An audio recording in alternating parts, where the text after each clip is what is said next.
ഇങ്ങനെ പിണങ്ങാനും വഴക്കുണ്ടാക്കാനുള്ള സംഗതി ഒന്നും ഉണ്ടായില്ല ഇവിടെ. ശോഭ പെട്ടെന്ന് അങ്ങോട്ട് പറഞ്ഞു പോയതായിരിക്കും. അതൊന്നും സാരല്ല. ഞാനാണെ വിശപ്പുകൊണ്ട് നേരെ അങ്ങോട്ട് വന്ന് കയറുകയും ചെയ്തു. എനിക്കിത് സഹിക്കാൻ വയ്യ. പിന്നെ ഈ സമയത്ത് മൂക്കിന് മണം കൂടും, വായിക്ക് രുചി കൂടും, ചുണ്ടി കൂടും. ശ്രീകുട്ടിയെ ഗർഭണ്ടായ കാലത്ത് നീ എന്തൊക്കെ ചുണ്ടിത്തരങ്ങളാ കാട്ടിക്കൂട്ടിയെ. അന്ന് നിന്റെ മണം പിടിക്കില്ല എന്ന് പറഞ്ഞ് നിന്നെ കൊണ്ട് ചന്ദനത്തൈലം പൂച്ചോളാ നീ. അന്ന് എനിക്ക് ഇവൾക്ക് ഗർഭമൊന്നുമില്ല, അഹങ്കാര. ഇനി ഇവിടെ ജീവിക്കാൻ എനിക്ക് വയ്യ. നമുക്ക് എങ്ങടെങ്കിലും മാറാം. ഒരു കൊച്ചു വീട് മതി. എന്താ മാലതി ഈ പറയണേ? പിന്നെ ഇവിടത്തെ കാര്യങ്ങൾക്ക് ആര് നോക്കും? ആര് നോക്കിയാലും കൊള്ളാം. ഓരോരുത്തർ അവകാശം പറഞ്ഞ് നിൽക്കണുണ്ടല്ലോ, വായിച്ചു കൊടുക്ക്.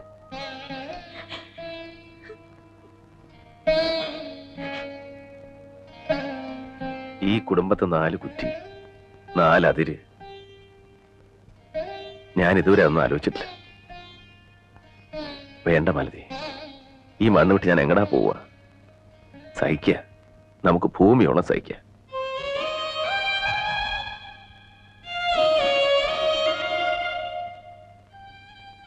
സുധയുടെ കല്യാണം കൂടെ ഒന്ന് കഴിഞ്ഞു കിട്ടിയാൽ മതി. പിന്നെ നമുക്കിവിടെ ഒരു മുറി മതി. നമുക്ക് ഒതുങ്ങിക്കൂടിയാ പോരെ? എന്റെ മുഖത്തടിച്ച പോലെ തന്നെയാ അത്.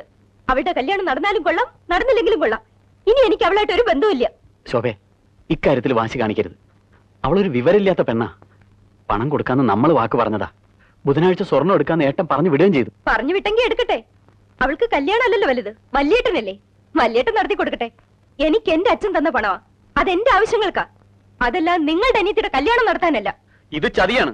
കൊടുക്കാൻ പറ്റില്ലെങ്കിൽ അന്ന് പറയണം, അല്ലാണ്ട് ഈ അവസാന നിമിഷത്തിലല്ല. കൊടുക്കാന്ന് പറഞ്ഞതേ എന്റെ സൗജന്യാണ്, അല്ലെങ്കിൽ ദയ. അത് വേണ്ടാത്തവർക്ക് ഞാൻ കൊടുക്കണോ? നീ എന്നിട്ട് കുരങ്ങളിപ്പിക്കാണല്ലേ? അങ്ങനെ ആയതുകൊണ്ടല്ലേ കളിക്കണേ.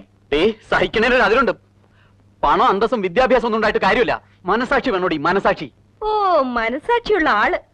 മോഹിച്ച പെണ്ണിന് പുറംകാലം കൊണ്ട് തട്ടിയിട്ട് എന്റെ അച്ഛന്റെ പണവും അന്തസ്സും കണ്ട് വാലാട്ടി നിന്നത് മനസാക്ഷിയുള്ളതുകൊണ്ടാണല്ലോ. ഒരു കാര്യം മനസ്സിലാക്കണം, അഡ്വക്കേറ്റ് വിജയകുമാരൻ നായർ ഒരു റെയർ സ്പീഷീസ് ഒന്നുമല്ല. എനിക്ക് നിങ്ങളോടൊപ്പം ജീവിക്കാൻ ഇഷ്ടമല്ല എന്ന് പറഞ്ഞ മറ്റൊരു വിജയകുമാരൻ നായരെ കണ്ടെത്താൻ എന്റെ അച്ഛന് ഒരു ബുദ്ധിമുട്ടും ഇല്ല. പക്ഷേ അഡ്വക്കേറ്റ് വിജയകുമാരൻ നായർക്ക് ഒരു രാമൻകുട്ടി മേനോന്റെ മകളെ കിട്ടിയത് ഭാഗ്യാണ്, ലോട്ടറി. അതെപ്പോഴും കിട്ടില്ല. ഞാൻ എന്ത് ചെയ്യും ശോഭേ? ഏട്ടനോട് ഞാൻ എന്ത് പറയും? വിഷമിക്കേണ്ട കാര്യമൊന്നുമില്ല. മനസ്സിലാക്കാൻ വേണ്ടി പറഞ്ഞേ ഉള്ളൂ. നിങ്ങളോട് എനിക്ക് ഇഷ്ടം തന്നെയാണ്. നിങ്ങളുടെ വില ഞാൻ കളയില്ല. എന്നോട് പറഞ്ഞതിന് എല്ലാവരും എന്റെ മുന്നിൽ വരണം.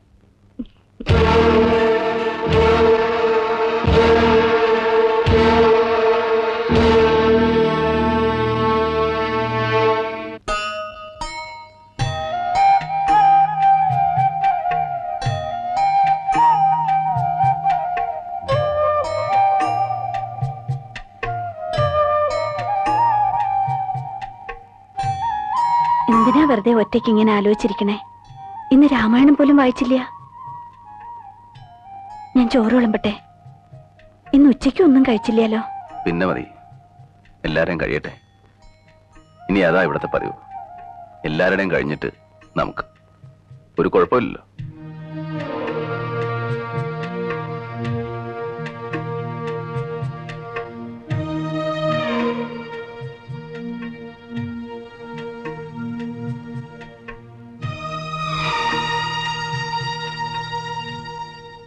ശോഭയ്ക്ക് വലിയ വിഷമായി. ഓ, അത് സാരല്ല, ഞാനത് മറന്നു. സുധ വളരെ മോശമായിട്ട് അവളോട് സംസാരിച്ചു. കല്യാണത്തിന് അവളുടെ പണം വേണ്ടെന്ന് വരെ പറഞ്ഞു. വിവരമില്ലാതെ അവളെന്തെങ്കിലും പറഞ്ഞെന്ന് വെച്ച് നീ അത് സാരാക്കണ്ട. അധിക ദിവസം ഇല്ലാലോ ഇനി ആ ശല്യം. പക്ഷേ ശോഭ അത് വളരെ സീരിയസ് ആയിട്ടാണ് എടുത്തിരിക്കണേ. അവൾക്ക് അച്ഛനോട് ചോദിക്കാതെ ഇനി ഒന്നും ചെയ്യാൻ പറ്റില്ല എന്നാ പറയണേ. എന്ത് ചോദിക്കാതെ? കാശിന്റെ കാര്യം. ശോഭയുടെ പണം കിട്ടുമെന്ന് തോന്നണില്ല. എന്താണ് ഈ പറയണേ? ആകെ പ്രശ്നമായി. നമ്മൾ വേറെ എന്തെങ്കിലും ഒരു വഴി ആലോചിക്കണം. എന്ത് വഴി? ബുധനാഴ്ച സ്വർണ്ണം എടുക്കണ്ട.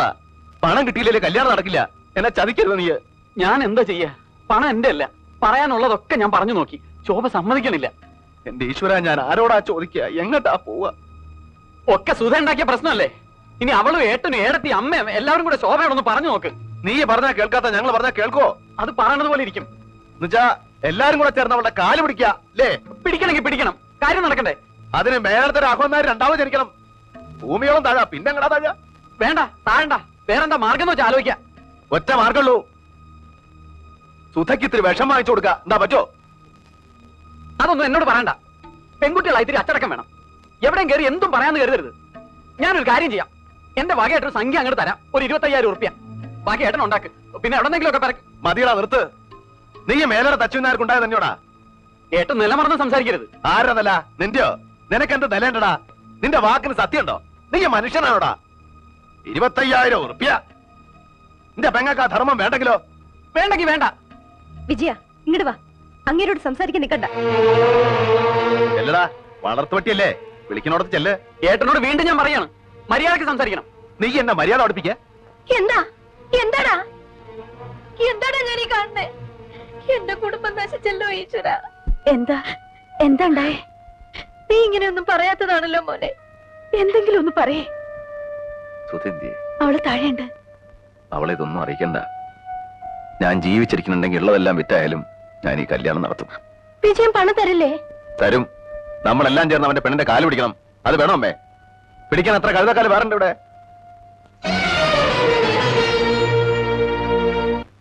നിങ്ങളിനി ഒരു കാര്യത്തിനും വരരുതെന്ന് കരുതിയതാ. എന്നാലും നിങ്ങൾ എല്ലാവരും ആവശ്യപ്പെട്ട നിലയ്ക്ക് വന്നു. നീ ഞാനെന്താ ചെയ്യണ്ടേ? എന്തായാലും നമ്മുടെ കുടുംബത്തെ മൂത്ത കാരണം ഒരു വല്യമാമ തന്നെയാണ്. വല്യമാമ ഒന്ന് ആലോചിച്ച് നോക്ക്. നിന്റെ കല്യാണം കഴിഞ്ഞിട്ട് 8 കൊല്ലായി. എനിക്ക് എന്താ തന്നറിയാലോ? 15 പവൻ. ഇപ്പൊ സുധയ്ക്ക് കൊടുക്കാൻ പോണത് 50 പവനാ. കൊടുത്തോട്ടെ, ഒരു പരാതിയില്ല. എന്ന് വെച്ച് ഞങ്ങൾക്കെല്ലാം അവകാശപ്പെട്ട തറവാട് മാത്രം വിൽക്കാൻ പറ്റില്ല. വിറ്റു ആരാ പറഞ്ഞു നിന്നോട്? വിറ്റും പെറുക്കി ഈ കല്യാണം നടത്തുമെന്ന് പറഞ്ഞ് ആധാരക്കെട്ടും കൊണ്ട് മെനഞ്ഞാൻ ഇറങ്ങി പോയതാ. ഞങ്ങളോട് ആരോട് ആലോചിച്ചിട്ടില്ല. ഇവനൊരാണല്ലേ, ഇവനോട് പോലും ഒരു വാക്ക് പറഞ്ഞില്ല. അത് ചെയ്യാൻ പാടില്ല. കുടുംബത്തിൽ സ്വന്തം ഇഷ്ടം മാത്രം നോക്കാന്ന് പറഞ്ഞാ അത് തെറ്റന്നെയാ. ഞങ്ങൾ എന്തിനു വേണമെങ്കിലും തയ്യാറാ. പക്ഷെ എന്നോടൊരു വാക്ക് ആലോചിക്കണ്ടേ വലിയ മാമ? വിൽക്കാനാണെങ്കിലും പണയം വെക്കാനാണെങ്കിലും ഞങ്ങളുടെ ഒക്കെ സമ്മതവും കയ്യൊപ്പും വേണം. അതാലോചിച്ചിട്ടില്ല. ആലോചിക്കേണ്ടൊന്നുമല്ല. അതിനൊക്കെ പല വഴികളും ഉണ്ട്. ഒന്നും അറിയാതെയല്ല. എന്നെ തോൽപ്പിക്കണം, അത്രയേ ഉള്ളൂ ഏട്ടന്. തലമറന്ന് എണ്ണ തേക്കല്ലടാ മോനെ. ഞാനേ തെറ്റോ ശരിയോ ഏതായാലും ഒരു അഭിപ്രായ വ്യത്യാസം ഉണ്ടായ നിലയ്ക്ക് ഭാഗം നടത്തന്നെയാ നല്ലത്. പിന്നെ പരാതിയില്ലല്ലോ. അതാ ഞാനും പറയണത്. എനിക്കിപ്പോ മണ്ണും ഭൂമിയൊന്നും അല്ല പ്രശ്നം. എന്റെ അനിയത്തിയാ, കുടുംബത്തിന്റെ അഭിമാനത്തിന്റെ പ്രശ്നം അത്. ആ, വല്യമ്മാമ എപ്പോഴാ വന്നേ? കുറച്ചേരായി. എല്ലാരും ഉണ്ടല്ലോ. എന്താ പുതിയൊരു സഭ കൂടല്? ഇവർക്കൊക്കെ ചില പരാതികളുണ്ട്. ഓഹോ, അപ്പൊ കോടതിയാണ്. ഭാഗപ്പിരിവായിരിക്കും അല്ലേ? ലേമേ, നീ ഇങ്ങോട്ട് വരിക, ഒരു കാര്യം സംസാരിച്ച് തീരുമാനിക്കാനുണ്ട്. എനിക്ക് അതിനേക്കാൾ പ്രധാനപ്പെട്ട ഒരു കാര്യമുണ്ട്. അത് കഴിയട്ടെ ആദ്യം, എന്നിട്ട് വരാം. തേൽട്ടേക്ക് പൊയ്ക്കോളൂ. അച്ഛനും അമ്മയൊക്കെ ചത്തിട്ട് 5-6 കൊല്ലായില്ലേടി, പിന്നെ എന്തിനാ കരയണേ? സുധേന്തി,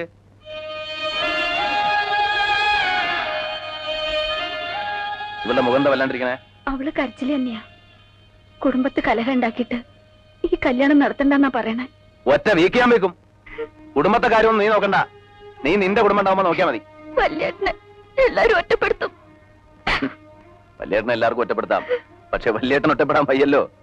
അതല്ലേ വല്യേട്ടന്റെ കുരുക്ക്. ദാ, എല്ലാം ഉണ്ട്. പക്ഷെ 50 പവനില്ല. എന്ന് വെച്ച് കല്യാണം നടക്കാണ്ടിരിക്കാൻ പോണില്ല. നിനക്ക് അത്യാവശ്യമുള്ള പൊന്നുണ്ട്. ബാക്കി പൊന്നിന്റെ സമാധാനം ഏട്ടൻ ചെയ്തു. ദാ പോരെ.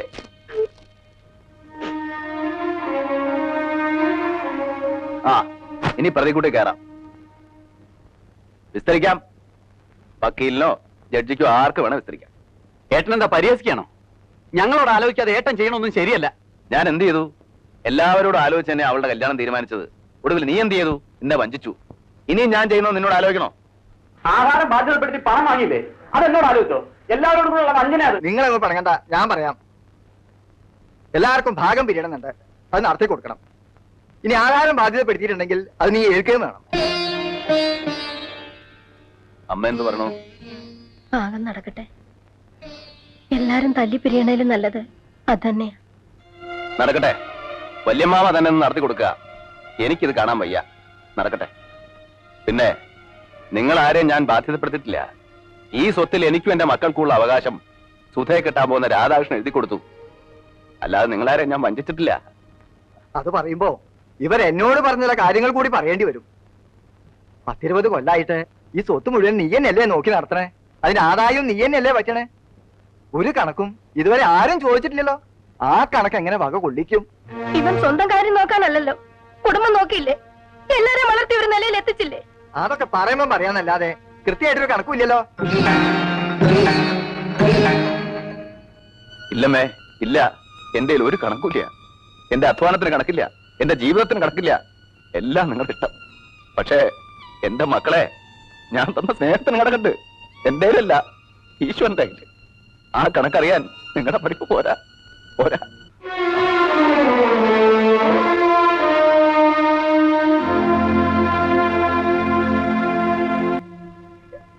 സാരല്ലമ്മേ, വിധിയാണ്, അത് അനുഭവിക്കണം.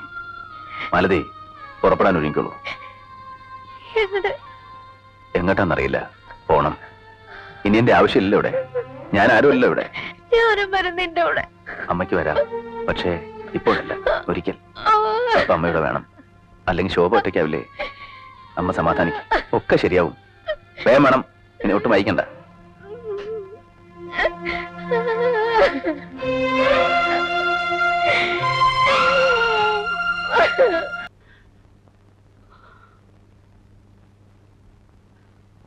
നിങ്ങൾക്ക് എന്താ പറ്റിയേ?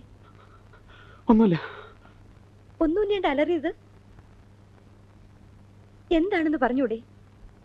അമ്മയാണെങ്കിൽ ആരോടും സംസാരിക്കില്ല, വിജയനും അതെ. എന്തെങ്കിലും ചോദിച്ചാൽ കൂടി ഉത്തരവില്ല. കോടതിയിലും എങ്ങനെയാ?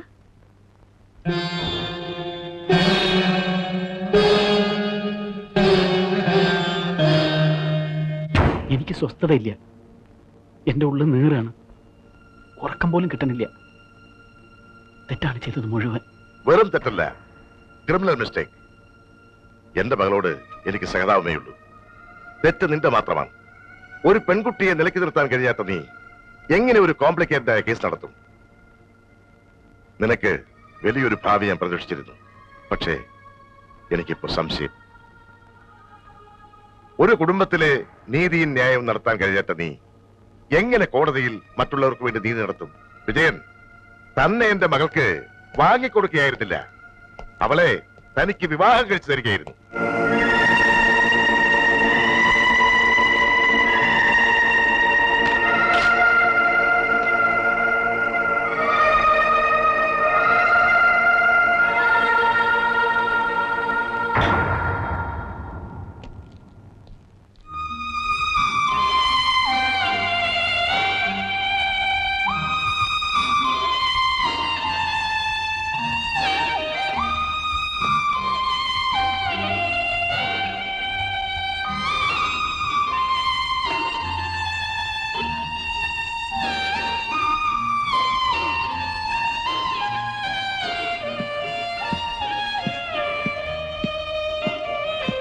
ഞാൻ വിചാരിച്ചു അത് ഫ്രണ്ടിൽ നിന്ന് മാറ്റണമെന്ന്.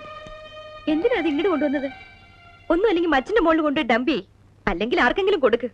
ഇതെനിക്ക് വേണം. എങ്കിൽ ഈ വൃത്തികെട്ട ക്ലോത്ത് മാറ്റി ആകെ ഒന്ന് ക്ലീൻ ചെയ്ത് പോളിഷ് ചെയ്യും. വേണ്ട, ഇതിങ്ങനെ തന്നെ ഇരിക്കണം. ഓ, ഈ ഏട്ടന്റെ ഓർമ്മയ്ക്ക്. ഓർമ്മയ്ക്കല്ല, അതിനെനിക്ക് ഇതിന്റെ ആവശ്യമില്ല. ഒരു ധൈര്യത്തിന്. ഞാൻ ഒറ്റയ്ക്കല്ല എന്ന ധൈര്യത്തിന്.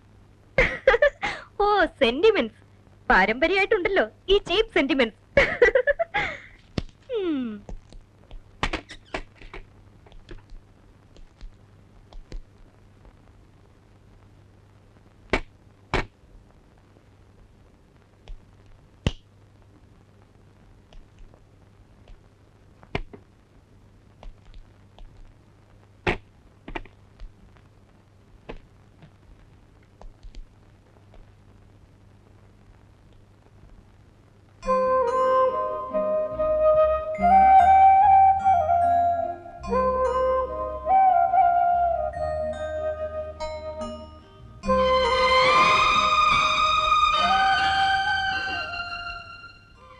ഈ മുറി എന്നും അടിച്ചു തുടപ്പിക്കണം. എന്നാൽ ഒരു കാര്യം ചെയ്, എന്നും കുറച്ച് അരിയും പൂവിട്ട് പൂജിക്ക്. നിനക്ക് അടിയുടെ കുറവാണ്. ആവശ്യത്തിന് അനാവശ്യത്തിന് പണം, പദവി, ലാളന. എന്നെ അടിച്ചു എന്റെ അച്ഛൻ അറിഞ്ഞാ നിങ്ങൾ അന്ന് പുറത്താവും. ഇല്ല, നിന്റെ അച്ഛൻ എനിക്ക് കൈ തരും. നിന്റെ അച്ഛന് പറ്റിയ തെറ്റ് ഞാൻ തിരുത്തുന്നതിൽ എന്നെ അനുമോദിക്കും. സംശയം ഉണ്ടെങ്കിൽ ഈ നിമിഷം നീ അച്ഛനെ ചെന്നിട്ട് പറയേ. എടേ, നീ ഇനിയാണ് ജീവിക്കാൻ പോണത് എന്റെ രീതിക്ക്. എന്റെ വീടിന്റെ രീതിക്ക്. നീ ജീവിതം എന്തെന്ന് കാണാൻ പോന്നേ ഉള്ളൂ.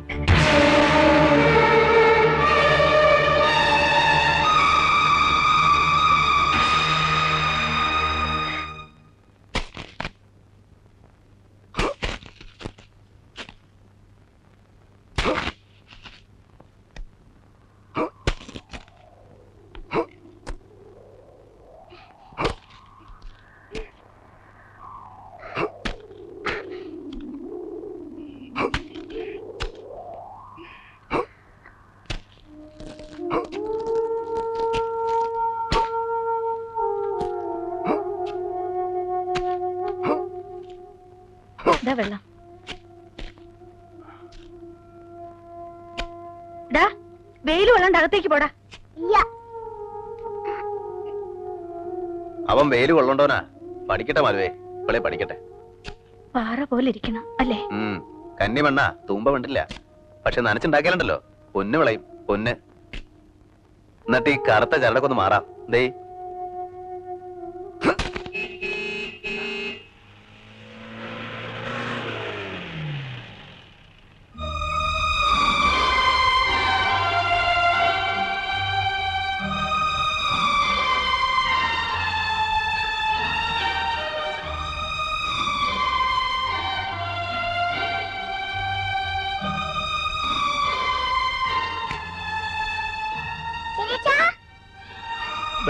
ഉണ്ടുണ്ണി,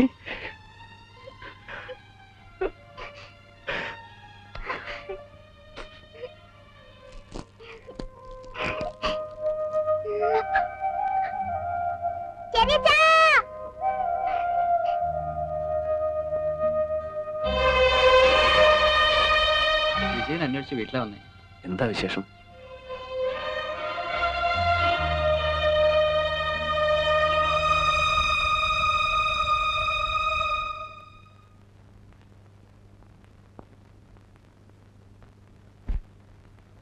എന്നെ ശപിക്കരുത് ഏട്ടാ.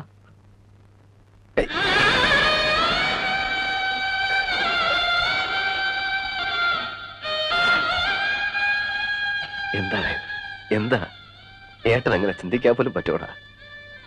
ഒരുപാട് വേദനിപ്പിച്ചിട്ടുണ്ട്, ഒരുപാട്. ഒക്കെ മറന്ന് ഏട്ടനും ഏട്ടത്തി എന്റെ കൂടെ വരണം. എന്നെ ഒറ്റപ്പെടുത്തരുത്. എനിക്ക് വീട് വേണ്ട, സ്വത്ത് വേണ്ട, ഒന്നും വേണ്ട. ഏട്ടനും ഏട്ടത്തി മക്കളോടെ ഉണ്ടായിരുന്നാ മതി. വേണ്ട മോനെ, ഇനി ഒരു മടക്കല്ല. പറ്റിപ്പിടിച്ചു നിന്നു, പറിച്ചെടുത്ത പോലെയാ പോന്നേ. ഇനി വേണ്ട. ഏട്ടനത് ഉപേക്ഷിച്ചു കഴിഞ്ഞു. പോതാ പുതിയ മണ്ണ് ഉണ്ടായിരുന്ന പൊന്നും പൊടിയെ കൊടുത്ത് വാങ്ങിയതാ. അതൊക്കെ ഇനി ഉണ്ടാവും. പണ്ട് ഇതുപോലൊരു ഭൂമിയായിരുന്നു നമ്മുടെ. നിനക്ക് ഓർമ്മ ഉണ്ടാവില്ല? കുത്തിക്കളിച്ചുണ്ടാക്കി. ഇവിടെ അതുപോലെയൊക്കെ ഉണ്ടാക്കണം. ഉണ്ടാവും. ഈശ്വരൻ ആരോഗ്യ ആയുസൊക്കെ തരാണെങ്കിൽ. അമ്മയോട് ഞാൻ ഏട്ടനെയും കൊണ്ടേ ചെല്ലൂ എന്ന് പറഞ്ഞിട്ടാ പോന്നു. അമ്മയോട് പറയാ, ഞങ്ങൾക്ക് ഇവിടെ സുഖാണ്. നിങ്ങൾക്ക് എന്ത് ആവശ്യം ഉണ്ടായാലും ഏട്ടൻ വെളിപ്പുറത്തുണ്ടാവും. പോയിക്കോ, അമ്മ കാത്തിരുന്ന് വിഷമിക്കുണ്ടാവും. ഒരു ഗ്ലാസ് കാപ്പിയെങ്കിലും കുടിച്ചിട്ട്. വേണ്ട, പാലില്ലാത്ത കാപ്പി. കയറി ഒന്ന് ഇരിക്കാൻ പോലും സ്ഥലമില്ല. ഒക്കെ ഉണ്ടാവും. അന്ന് വരണം, ഭാര്യയും മക്കളും ഒക്കെ ആയിട്ട്. മാസത്തിലൊരിക്കലെങ്കിലും ഏട്ടൻ വീട്ടിൽ വരണം. അങ്ങനെ കണക്കൊന്നും വെക്കണ്ട. എപ്പോഴാ വേണ്ടെന്ന് വെച്ചാ ഏട്ടൻ അവിടെ ഉണ്ട്. ഇനി സന്തോഷമായിട്ട് ജീവിക്കുക. വലിയ വക്കീലാവണം. രാമൻകുട്ടി എന്നെക്കാട്ടിയും പേരും പണം ഉണ്ടാക്കണം. ഇവിടെ ഈ തമിഴന്മാരോടൊക്കെ ഏട്ടനൊന്ന് വീമ്പിളക്കാലോ. സമാധാനായിട്ട് പോ. നീ ഒന്നും വന്ന് പറഞ്ഞൂലോ, അതിൽ സന്തോഷമുണ്ട്. എല്ലാം നല്ലതിനാടാ, എല്ലാം നല്ലതിനാ. പോയിക്കോ.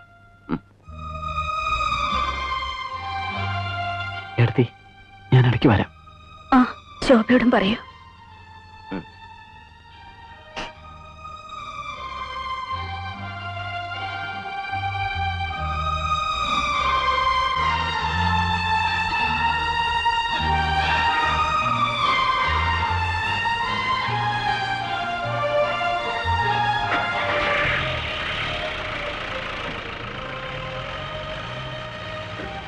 എല്ലാ വിഷമവും മാറി.